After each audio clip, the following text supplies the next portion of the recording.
Adarno, Saknong 272. Malaki ang kanyang nais sa kanyang mga awit, sakaling marinig si Don Juan ay kainin.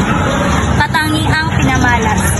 Naging matapat ang Ibong Adarna sa totoong pagmamay-ari sa kaniya. Pedro, Saknong 236. Kaya ngayon ang magaling si Don Juan ay patayin.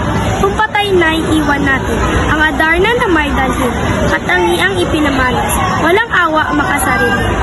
Tauhan Don Diego, Saknong 252. Itong huling pangungusap ni Don Pedro mapagsukap.